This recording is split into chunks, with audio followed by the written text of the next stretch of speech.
This is MC Fireside Chats, a weekly show devoted to the outdoor hospitality industry, hosted by Searl and Cara Csizmadia. You'll hear from special guests that focus on topics to help your business succeed, all backed by Modern Campground, the most innovative news source in the industry.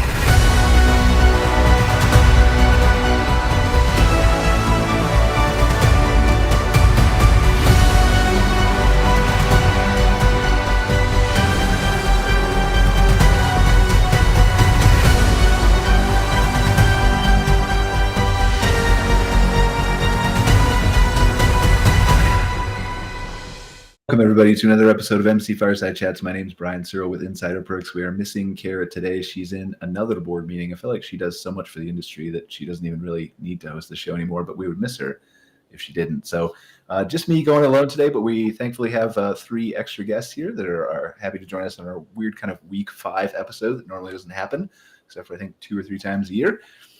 When that happens, and we have an extra week in a month. So super excited to welcome Kay from Outerly. We got Chandler from Skillabove RV Testers and Mike and Melissa Crowe from Mitten, Getaway, Glamping. And we're going to just kind of let them talk about their companies a little bit. But first, do you guys want to introduce yourself? Who wants to go first here?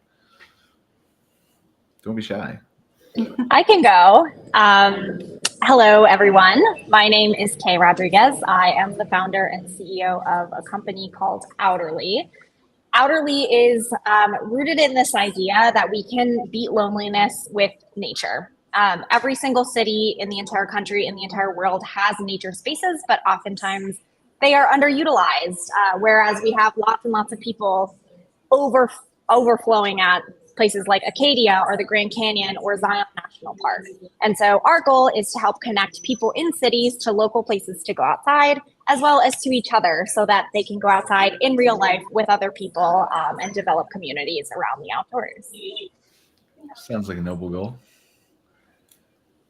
Thank you, Kay. Chandler, you want to go?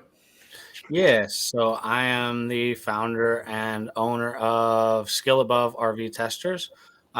We have seen that there is a need for tech tools, so tools for owners and for technicians that work on RVs. And so we have designed up a handful of tools, and we have a whole list of consumer products that we plan on building to make the RV experience better. Awesome. Well, thank you, Chandler. Mike and Melissa, last but not least, of course. Hi, everyone. My name is Mike Crowe, and it's my wife, Melissa. We are the founders of Mitten Getaway's Glamping Company. We are aspiring glamping resort operators in Eastern Michigan, currently trying to procure land for our resort. All right, so let's start there, right? So let's look at first, why Michigan? Do you live here? Or live there, I should say. Yep, we're lifelong Michiganders. So you wanted to be really close to the glamping property, so in case anybody had problems, they could knock on your door late at night. Is that the idea? Or? That's our hope. Yeah, as a matter of fact, we want to live on the resort that we operate. It's brave, definitely braver than I could ever do. So, but tell us a little bit about your adventure. How did you get into the glamping space and decide that this was the path for you guys?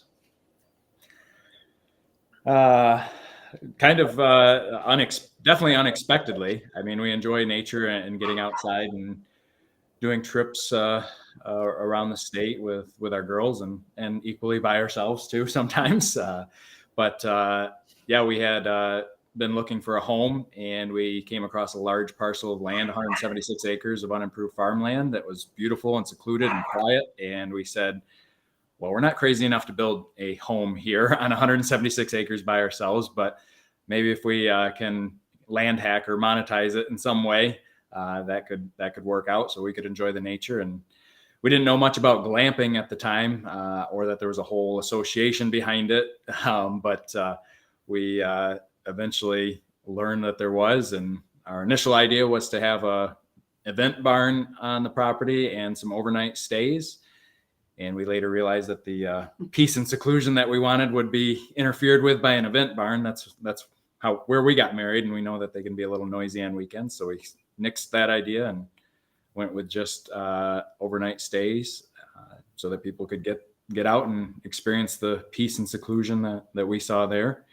And unfortunately, that property sold before we had a chance at it, but it inspired the idea, and now we are on probably property 15-ish, looking at trying to secure it. Meeting with the sellers, in fact, today to see if we can make a deal. That's awesome. So how does that all go into it, right? Like obviously I'm in this industry, I'm involved in camping and glamping and all that kind of stuff. But I've never went out and like attempted to purchase a piece of land because we've already discussed I'm kind of a coward when it comes to people knocking on my door in the middle of the night. But what goes through the process of like, what do you look for when you're looking for obviously peace and seclusion as you talked about, right? But what are the check boxes that a piece of land must have for you guys? I'll talk about a few. A few of them. One of them was we wanted a water feature, whether it be a pond or a river. And then also we didn't want a lot of houses around it, obviously. And then there were Yeah, we definitely wanted those. We wanted enough space for there to be things to do on the property as well. Enough room for trails, at least get in a couple miles for hiking, snowshoeing, cross-country skiing, that type of thing. We should mention we're going for a year-round glamping resort, so people can experience this thing called winter glamping as well. And yeah, I think that about covers it. I'm all for it. Like winter, like I just went snowshoeing, and I mean, I'm spoiled, right? I live like 45 minutes from Banff National Park in Calgary. Oh, nice. But I went snowshoeing, so I'm all about the winter activities and getting out. Like you just have to stay warm, so it's just kind of a retraining of people's thinking that you only do camping in the summer. Mm-hmm. But if you do have those activities, or you're in a location, or you're near a ski resort or things like that, then there's definitely ways that you can market to those people who go hunting or ice fishing or whatever, right? Mm-hmm. So that's awesome. So what is the plan? Like, let's say you go to the seller today and you close, right? How fast are you moving? As quickly as possible. There's definitely some government entities involved in the process. Our first piece of land. Like, you don't have to say that. It's being recorded. You don't have to say they're paying. I did. Right? But be able to just stake out our own country and just have our own government, and it would be much easier that way. Yes. Yeah. What we've the clock starts ticking if we can make a deal, and we have to do some things with the municipality, the township, like get a special use permit and get our site plan approved, get our permits, get our financing as well. So what it looks like ideally is 3 to 4 months getting that done and being able to break ground at the end of that period. Is there a risk? And this has always been, I'm certainly willing to take risks as a business owner too, just of a different kind. But is there a risk in like, I bought this property and now I'm pretty sure I'm going to get the permits, but now they change their mind and the council doesn't want to do it and they're arguing with us, and then what happens at that point? There can be a risk, and that's one of the challenges that we've had with some other landowners in the past is they would have to take their property off the market for a while to wait for us. That's how we've structured our purchase agreements, and most of them are hesitant to do that, and they don't want to miss a sale from somebody else that doesn't depend on the township's approval. Is there any way to get and I'm just asking from a place of ignorance, right? Is there, not for you specifically, but do you know, is there a way that you can get kind of pre-approval? I might say just a little bit more of a guarantee so you could move faster on our property? From all the township ordinances that we've looked at in our area, it's pretty straightforward that you have to apply for a special use permit 3 weeks in advance or more. Public notice goes out to area residents in a certain radius so that they can come and voice their opinions on it. And then you present before the planning commission, and hopefully they like you and your idea and your thoughtfulness of the plans. Then if you get approved there, you are presenting in front of the full township board afterwards to try and get your site plan approved. So yes, tons of risks, but yeah, that all sounds terrible to me, but I'm glad there are people like you, because I like to go glamping, to be clear. So I'm very glad there are people like you who are willing to do it. It's not me. I move too fast. I would get so irritated. Like I would just go to make a decision right now. If I'm not gonna make a decision right now, I'm gonna go to another city and I'm just gonna keep going. So, but that's me. I'm broken, I admit. All right, last question before I want to get to Chandler and Kay. So, and obviously you guys are welcome to stay and input, and we'll probably come back to you with some crossover questions later. But what does Mitten Getaways look like in your ideal perfect world when it's done? So yeah, our mission is unexpected getaways and tranquility. That's what we want to provide. We kind of have hinged our business plan on a few differences from a lot of other glamping operators, in that we want to be one year round. Now that's not a big deal to people out west, but here in Michigan, there's not a lot of campgrounds or glamping resorts that are year round. So we want to do that. We want to have a diverse offering of structures for people to stay in. Not all domes or not all wagons, not all tents, but a variety, so that people can come back and have a different experience each time.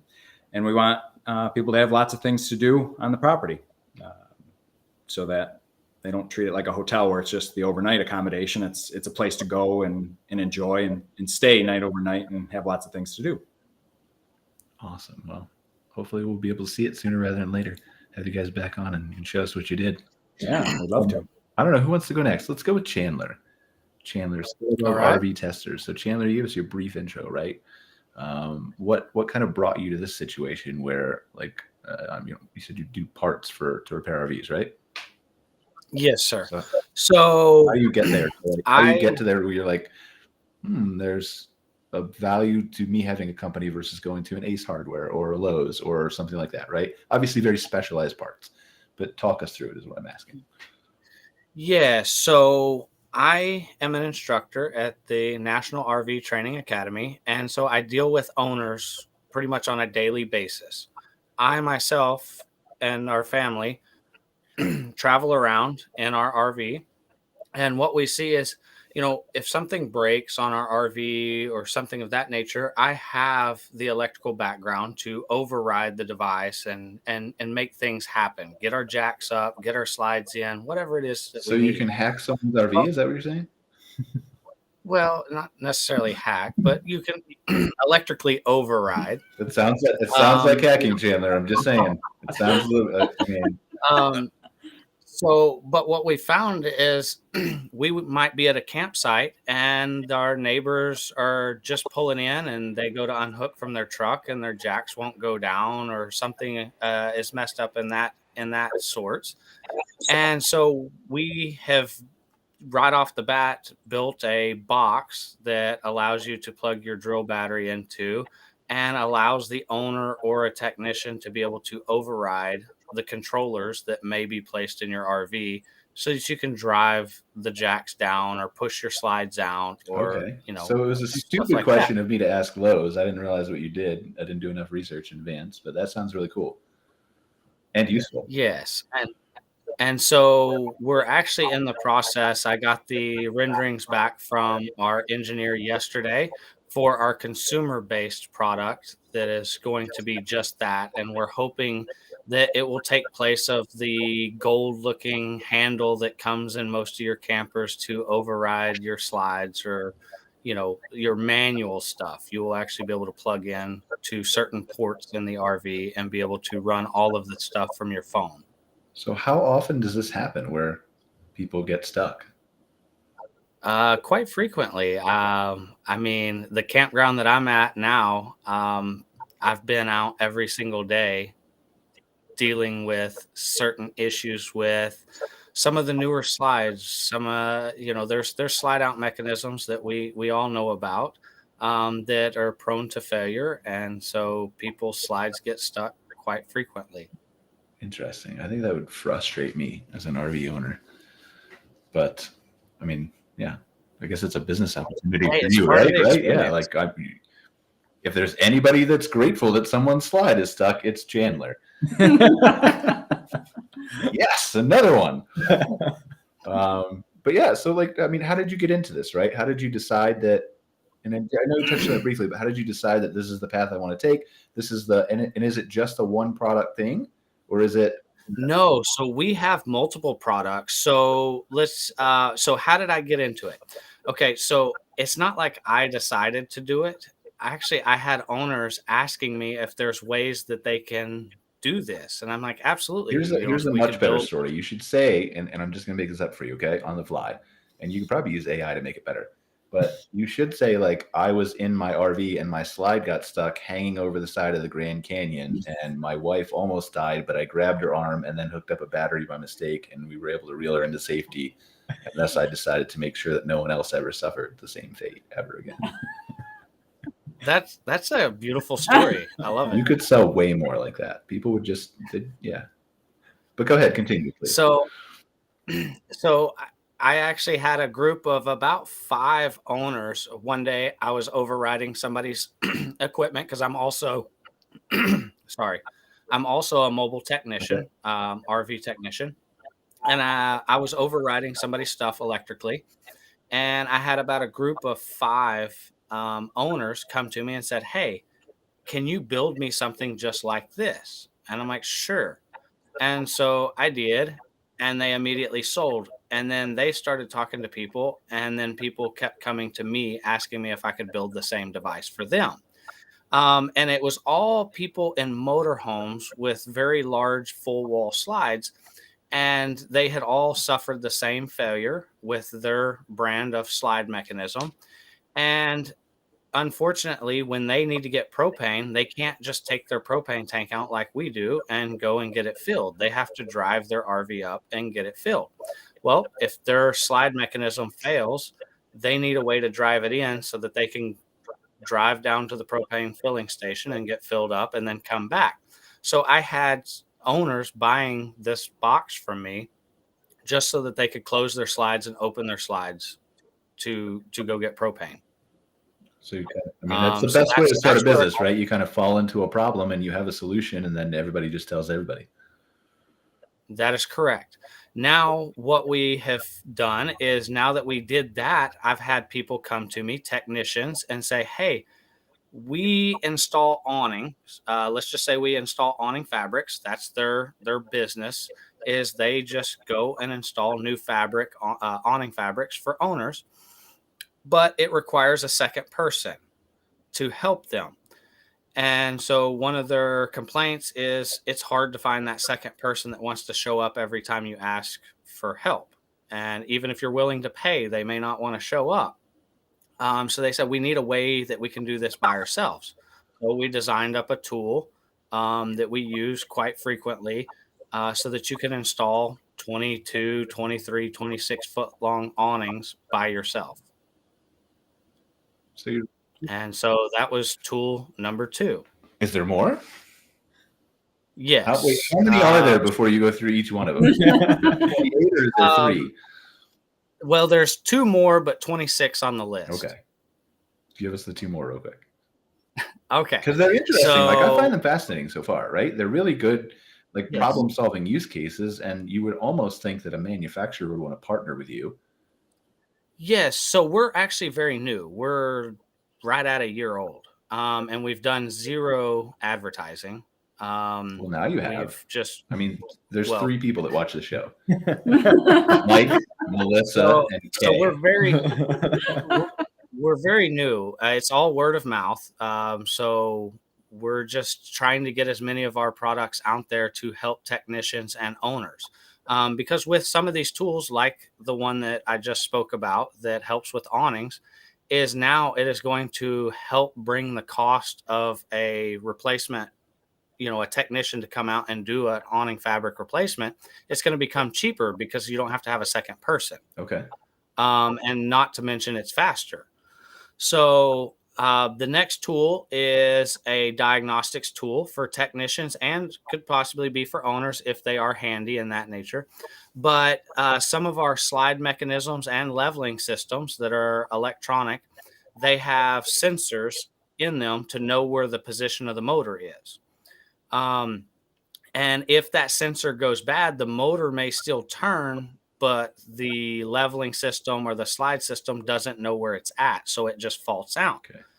And some of these motors for these slide mechanisms are expensive.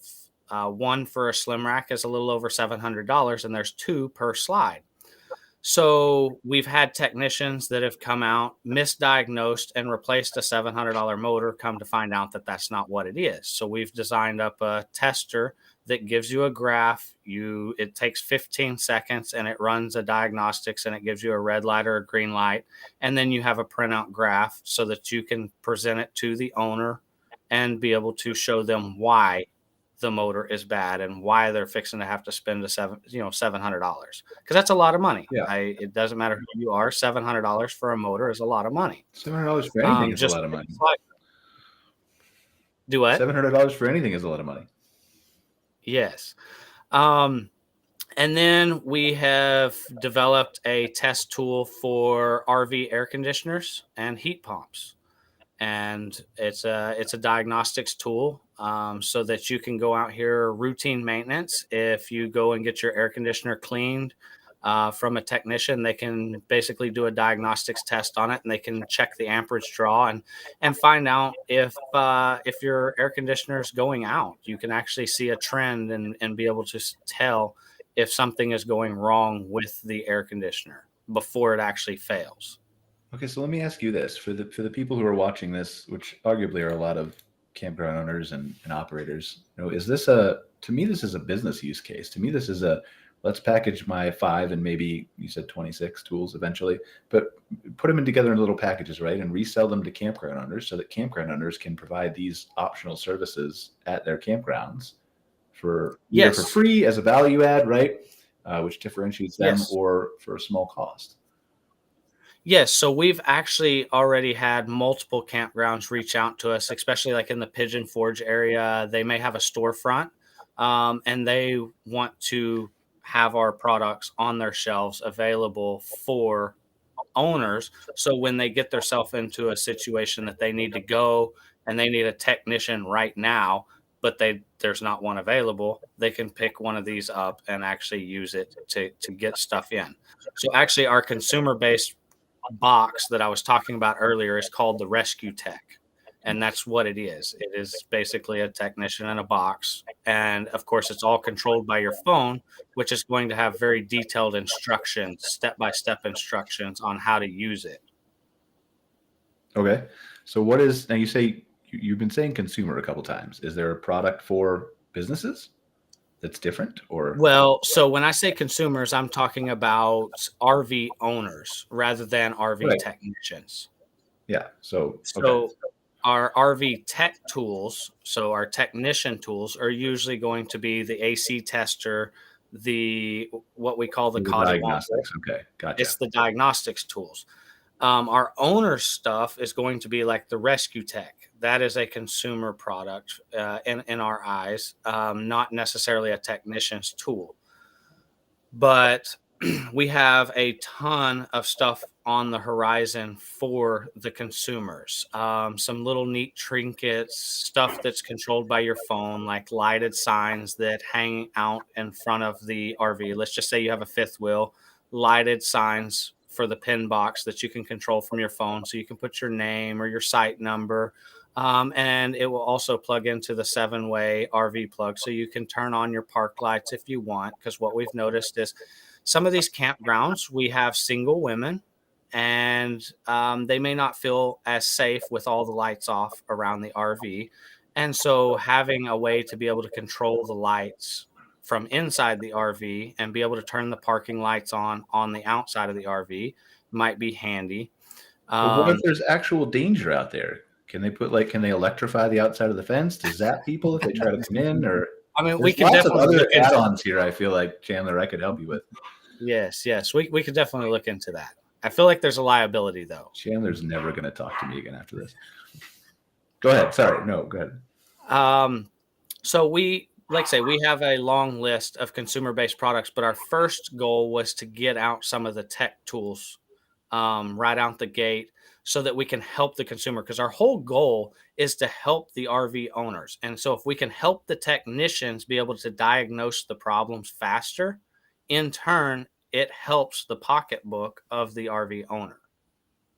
Yeah, because they're charging by the hour, right? Or for whatever their time is.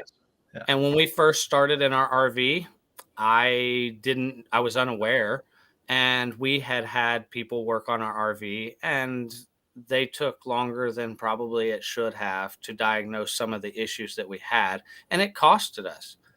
But we've decided that we want to make some tools to be able to help the technicians so that doesn't happen as frequently to owners. Do you think one day you build a robot who can do all this in one shot? I mean, you sound smart enough to do it. I'm just saying. Well, I mean, I used to work in high-speed manufacturing, so yes, I have. Nice. All right. I want to talk to you again, Chandler. I have all kinds of crazy ideas we could do. But anyway, let me move on to Kay, and then we can jump in, and same thing with Mike and Melissa. Kay from Outerly. I talked to you, I don't know what, last week, 2 weeks ago or something. Something like that. Yeah. But give us a brief info. But so what is Outerly and why does it exist? Yeah. So rewinding a little bit from the social platform and the tech, because all of this started actually with a problem that I faced when I moved to Chicago a couple of years ago in 2019. Okay. I had just come back from a year of traveling solo around the world, living out of a backpack. I went to like 15 different countries by myself, and I hiked a lot, obviously, and spent a lot of time in the most beautiful landscapes. And I got a job in Chicago, moved to Chicago in the summer of 2019. And I asked all of my friends who were Chicago natives, where can I go hiking here? And they would give me one of three answers: Lincoln Park, the lakefront, and Millennium Park, all of which are very obvious and not very wilderness-y. They're beautiful, but they're just very in the middle of the city. And so I said, seriously, none of you know where I can go hiking in Chicago, and nobody could tell me. So I put on my boots, got in the car, I go on Google Maps, and I look for green patches on Google Maps, and I just drive there and see if there was a trail. And in the process, I posted a few blogs on a WordPress blog. It doesn't really even exist anymore.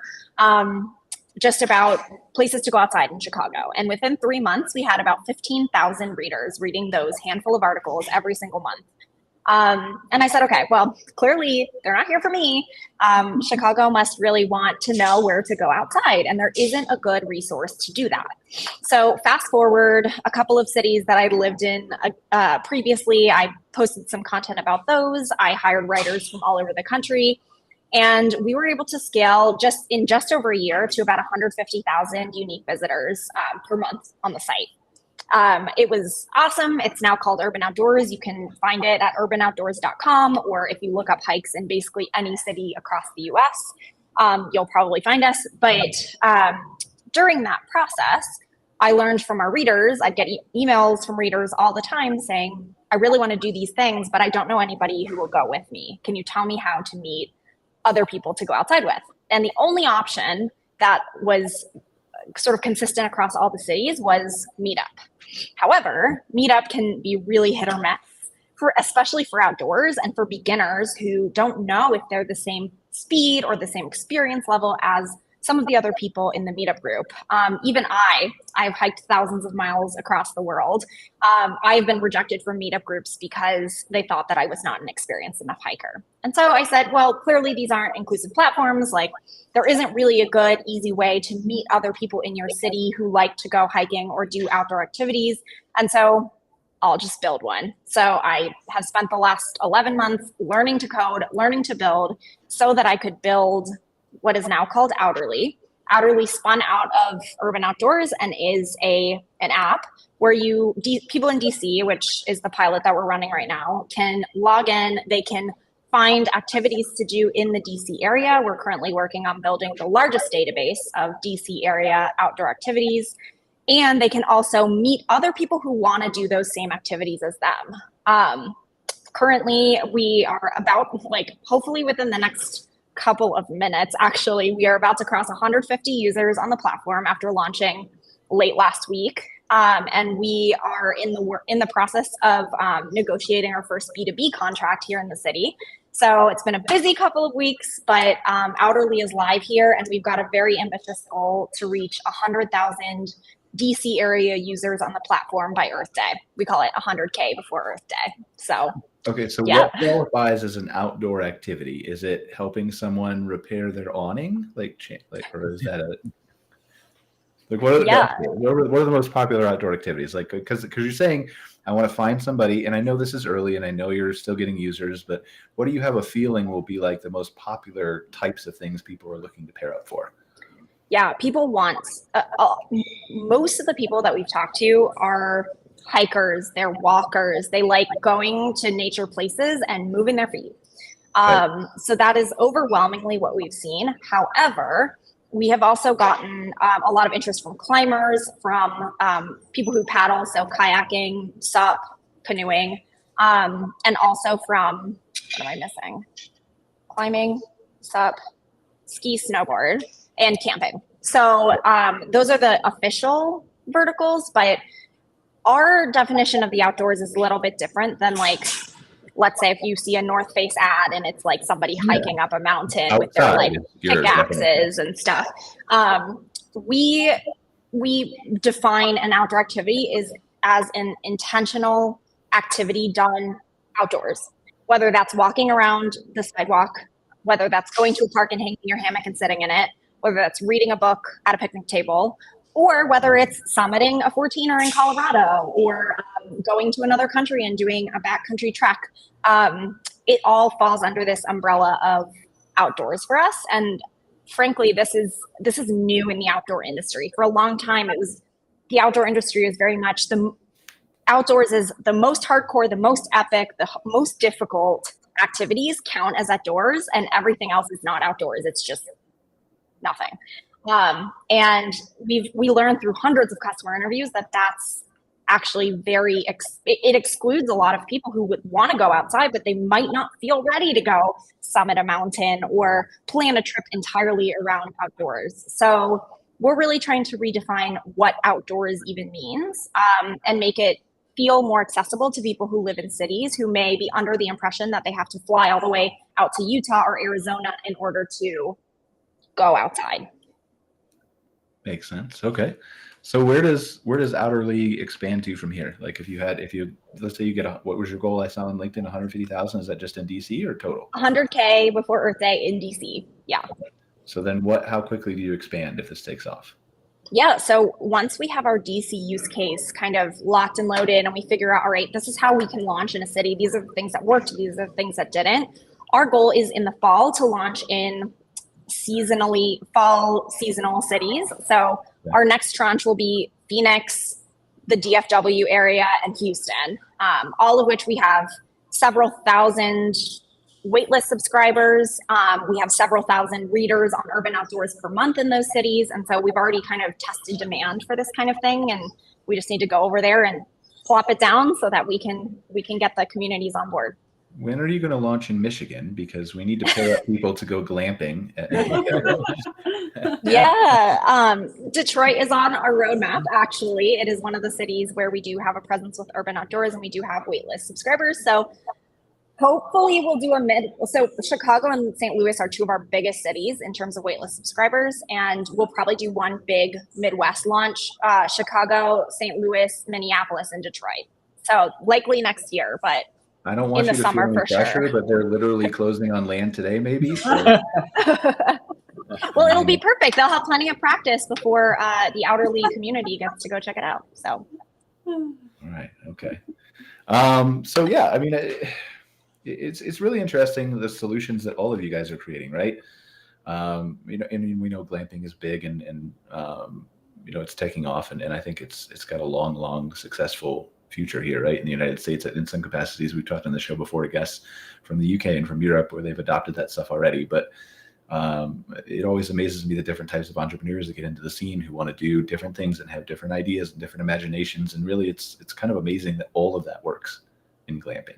I mean, you could have a terrible idea that doesn't work, but for the most part, it's still an infantile or whatever, I can't think of the word, right? Small market that has a lot of room to grow, not a lot of competition around you, stuff like that. So the sky's kind of the limit here to see where you can go and experiment. And really by the time it gets crowded, I think you guys will have a head start by having everything refined. And just like Kay was saying, right, I figured out what doesn't work so that I could do what does work. Is there a future where there's multiple locations for Mitten? Possibly, though it's not an absolute need or vision for us right now.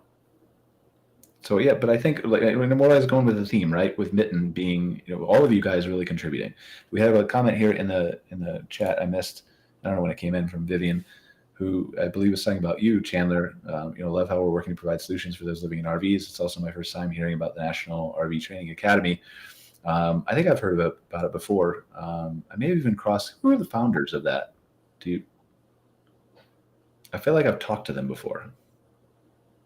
Oh, you're muted, Chandler. I can't hear you. Can you hear me now? Yes. All right.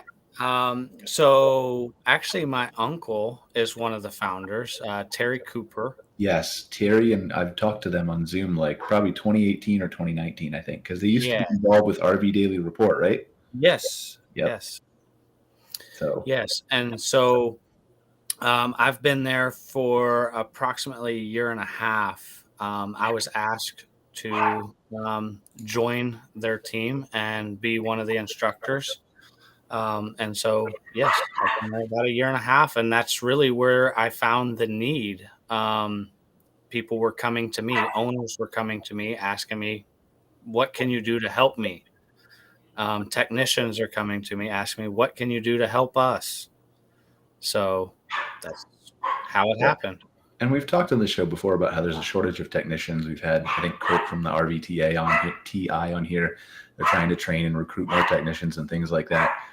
Is there a point, and maybe I'm treading into dangerous territory, and you can say, I don't want to answer this question now, but is there a point where the manufacturer realizes that maybe they just need to make better slide outs? And I know what that question is, so it's okay if you don't want to answer it. And I definitely don't want to name anybody by name. But is there a point where there's a responsibility to say, like, because if it's happening at the volume that you're saying it's at, right? That you're at a campground and it's happening 4, 5, 8 times to different people, is there a point where they say, like, listen, this is obviously broke? So there is manufacturers already very recently that have noticed the incline of problems and have started to switch to different manufacturers for different slide out mechanisms. I know one major manufacturer in particular has taken notice of the slide mechanism out of Arizona called Vroom, which is a very, very nice package. But yes, I'm sure at some point the manufacturer of most of these slide out mechanisms will take note and start trying to make better products that will last longer.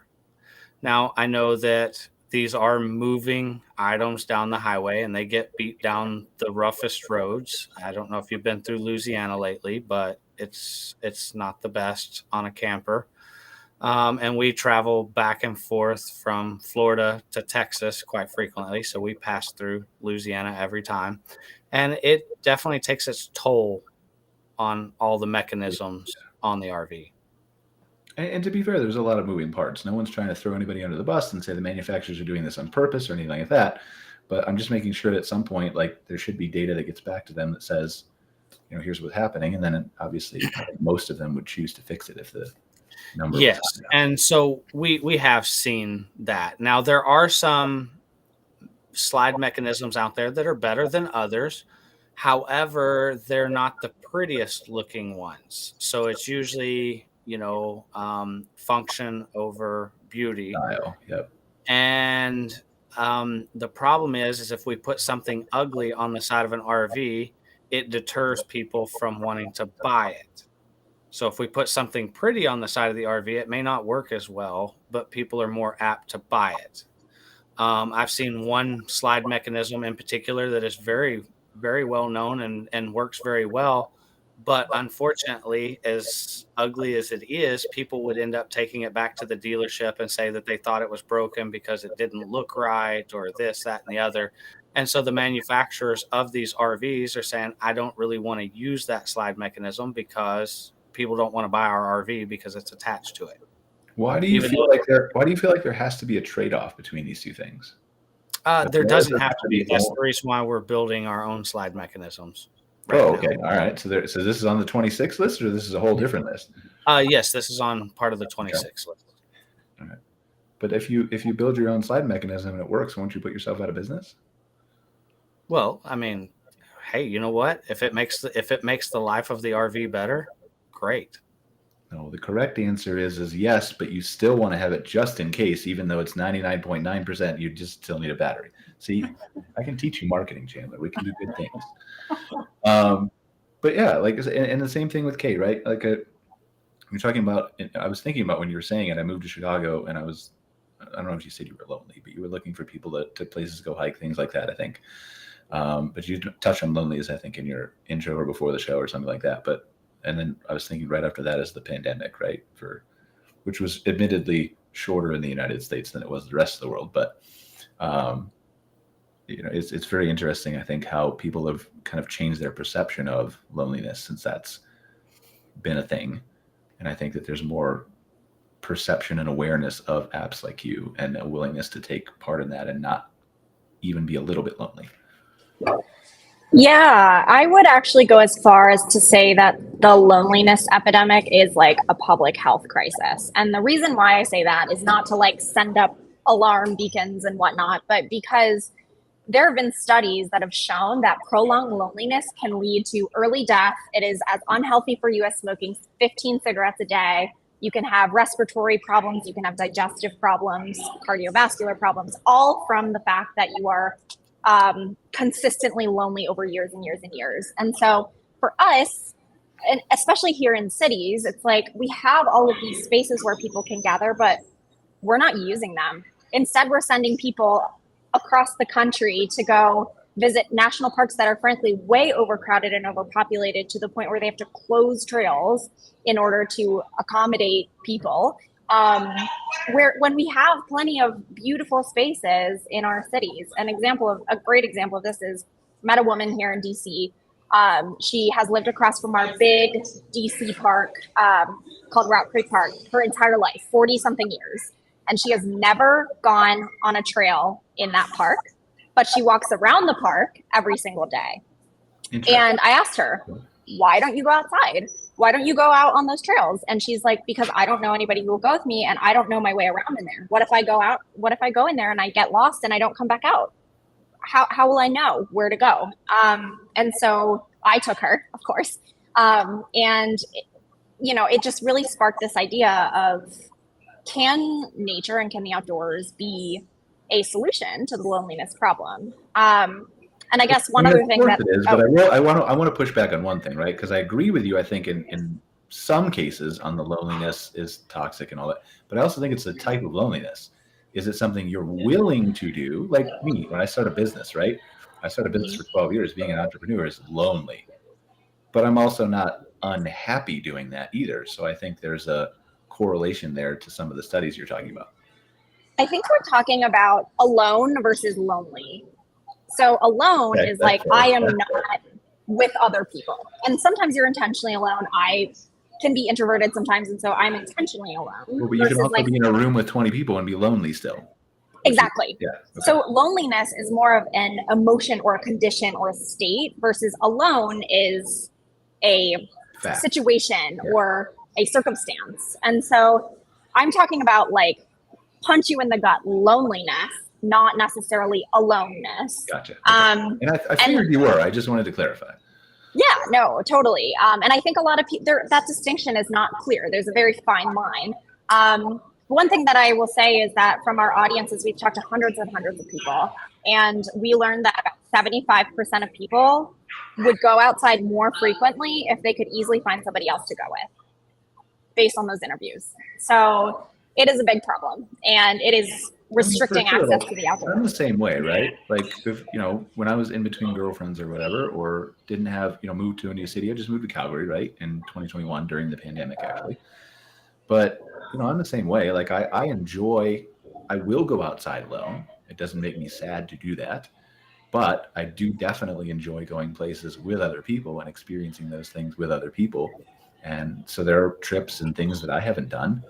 Like I could go to Europe on a solo trip, like you did, to go hiking, and I would have fun, but I know I'd have more fun with somebody else. So then my mind is like, well, let's wait until I have a girlfriend or somebody who likes to hike, or a good friend who can go with me or whatever, because I will have a better time with two people. And so it's kind of a catch-22 for me. Yeah.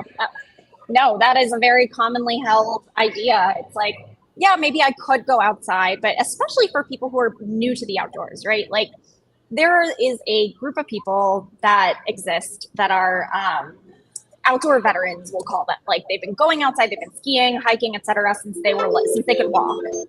And then on the other side of that, there are people who, like me, I never camped until I was 23. I didn't summit a mountain until I was 22.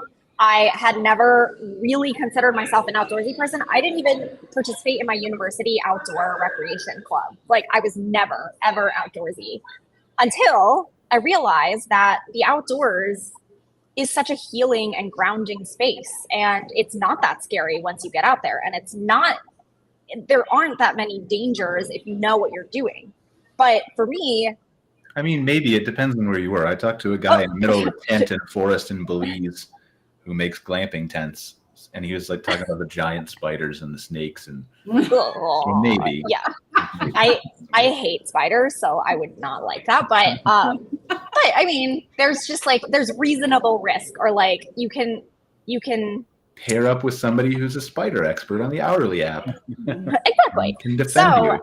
Yeah, exactly. So it's kind of like putting myself in the shoes of somebody like me who has never been outside, whose parents didn't take them outside, who doesn't have a family that likes to go outside or a partner who likes to go outside, and saying, how does that person become a once a week outdoorsy person? That's the problem that we are trying to solve. And our hypothesis is that through connection is how we solve it. Yeah, for sure. So I don't disagree with you. So what do we have? We got 14 minutes left. What do we have to talk about, guys? You guys are all the guest hosts. I nominate you right now. What's crossed your desk in the glamping industry or the RV industry or, I don't know, the outside industry, because that's everything now, right? But what has crossed your desk that's interesting that you want to talk about? I actually wanted to ask Kay, your emphasis is on major cities. What type of radius of activities do you go out from those major cities? Yeah, so we are starting with DC proper, and then we're doing 5 mile radius, and then 15, then 25, and then 100. So We're kind of like building our database from the inside out, just to like kind of 80-20 our efforts. But yes, eventually what I would like is for this to be a sort of like overarching, like ubiquitous platform for any city, but sort of like a social all trails, we'll say, where there is a database of outdoor activities all over the place, but you can easily find somebody else who wants to do those things, either within your network or within your network's network. And so in your app, is it just the pairing, or you mentioned all trails? Like, is it trail data and information too, or? Yeah, so we have an activities database. Right now, we are not doing trail routes, but we have all of that information. We did a big GIS project mapping out every single trail in Washington, D.C. proper. So we have that information, and we, unfortunately, like the platform that we built this early app on we can't use it yet, but we're sitting on all of this data that we can pull into our custom mobile app once it goes live, and people can actually choose their own adventure. So unlike all trails where it's like a defined trail, our hope is that you can say, all right, I want to take this trail to this trail to this trail, navigate me. And it's basically like choose your own adventure. And that helps people like this woman that I met who want to go into Rock Creek Park but don't know their way around. They can say, okay, there's a trail here and here and here that will lead me back to my house in 1 hour. And that's really where we see that data playing a piece in this whole thing. Can you do cool things like Waze, where you add little features that differentiate you from like Google Maps or All Trails? Like, I would like to know where the bears are.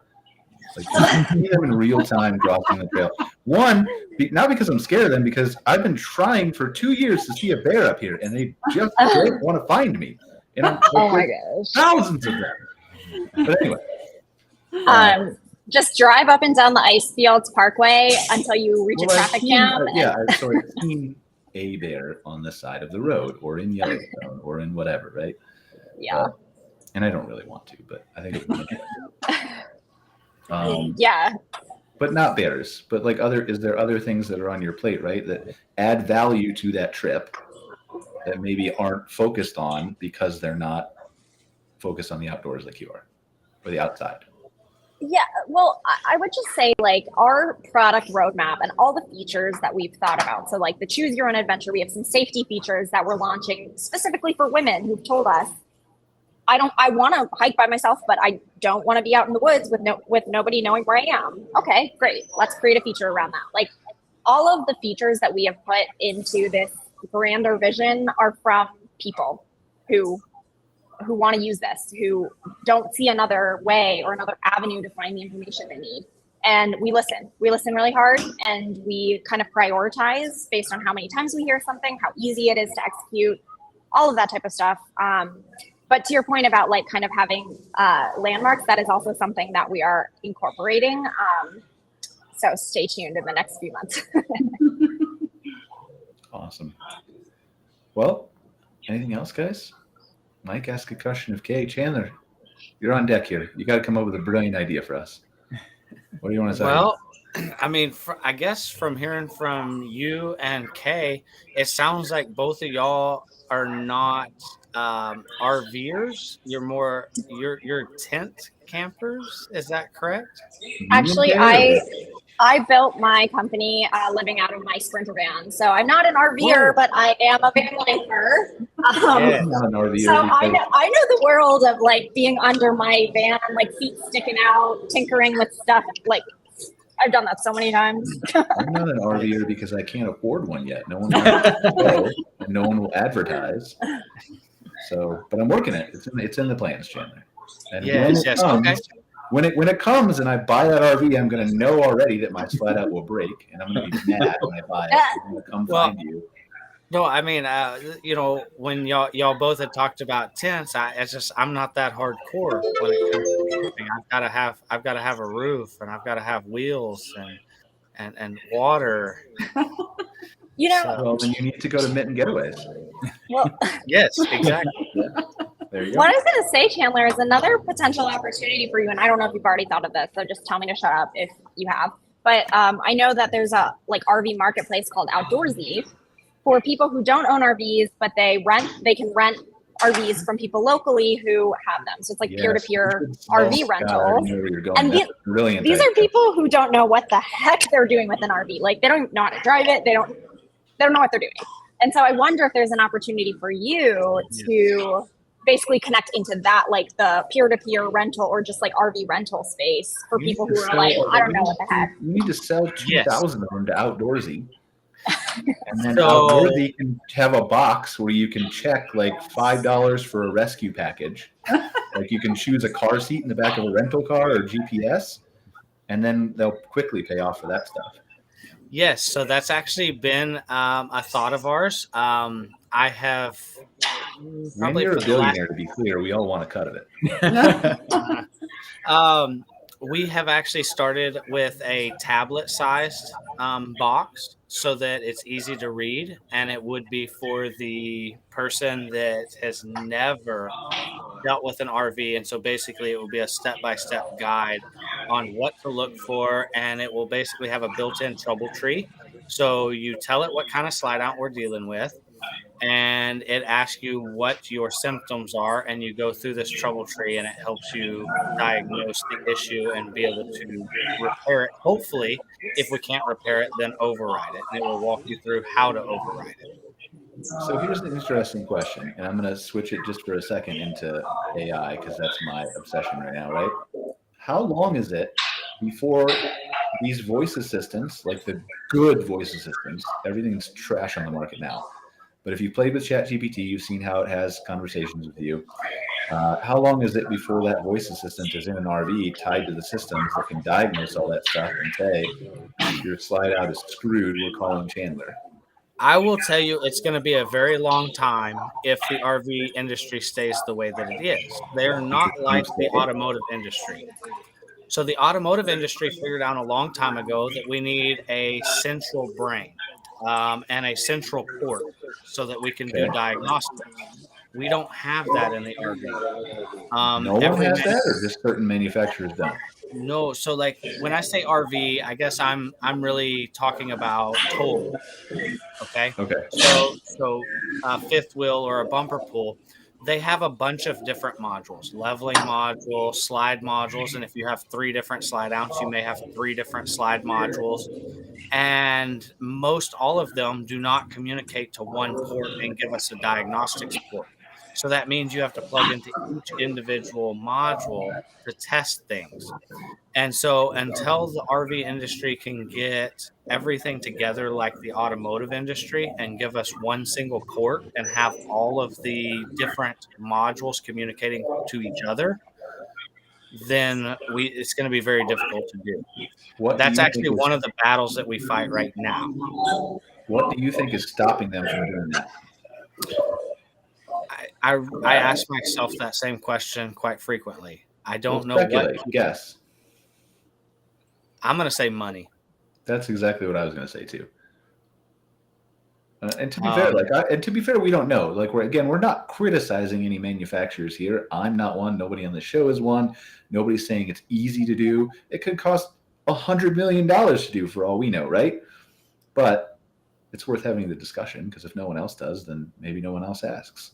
Yes, I would love to see the RV industry transform into what the automotive industry has been for the last 30 years, where everything is organized, there's schematics, there's diagrams, there's things to help you out when diagnosing issues.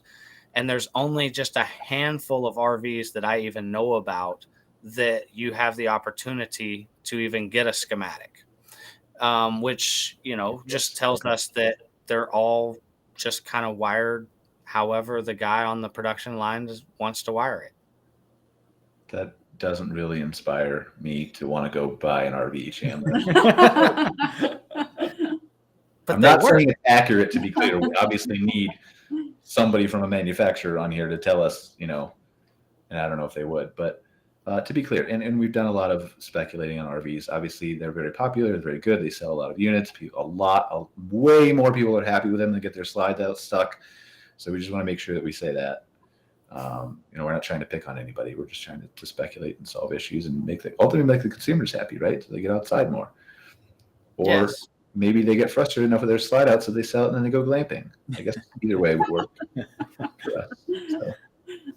We did think about having a space for RVs on our site. It just depends on the land, whether or not there'd be an appropriate fit for it. Because we recognize a lot of people drive their glamper around with them, so they don't necessarily need. They're not wrong, yeah.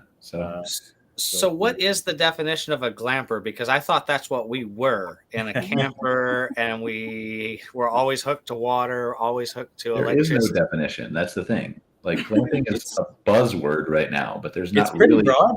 But it's actually in the dictionary, the Merriam-Webster dictionary. Glamping is camping with accommodations more luxurious than camping. Which is so Chandler's right and you're right. And I'm right. And yes, we're all right. I don't know if Kay's right. You have to hear for yourself. I'm more often than not, so. Fair. Okay. All right. We got a minute and 45 seconds left. So does anybody want to say anything else? Final thoughts? All right. Well, I appreciate you. Go ahead. Yeah. I'm just going to give a shameless plug. We're still trying to get our 100K by Earth Day here in DC. So if any of you who are watching or any of you know anyone in DC who likes to go outside, please share Outerly with them. We're really trying to make it a big community of DCers who like to go outside. So that's all I got. But also, you'll be in Michigan by Friday. So if you're in Michigan, then I need to clone myself first. All right. Well, thank you guys. Go ahead. Yeah, please. We'll shameless plug ourselves as well. We love having people follow us on this journey. It's we've come to find it's kind of unique. A lot of people tell us that people already have the land and decide to start a glamping resort on it rather than try to find land to start one on. So feel free to follow us. We try to make our story fun on social media and through our monthly newsletter. We're at mittengetaways.com. Chandler, go for it. Where can they find do you have a website, Chandler? Yes. Or is it just we have to stumble across Chandler in Florida or Texas? So it's as easy as rvtesters.com. Oh, good domain. I like it. Okay. Yes. So thank you guys. I really appreciate you, Chandler. It sounds like you got some great innovative products. We'd love to have you on maybe when you get to 10 or 15 or 20 or whatever, so you can tell us about these cool little things. Definitely when you build your robot, for sure. Mike and Melissa, looking forward to having you guys back on. Maybe we can see the resort when it's built. Good luck later today. Hopefully you guys close that deal if that's what you want. Kay, get to 100,000, expand to Michigan, then the world, in that order. Thank you guys. I really appreciate you joining us. Another episode of MC Fireside Chats. We'll be back next week for our open discussion show, and we'll see you then. Take care, guys. Thanks, Brian. Thanks, everyone. Thanks, Brian. Thanks for watching this episode of MC Fireside Chats, hosted by Brian Searl and Cara Csizmadia. Have a suggestion for a future show or want to see your campground or company as part of an episode? Email us at hello@moderncampground.com. Join us next week for another episode. And don't miss the latest outdoor hospitality news and commentary from around the world at moderncampground.com.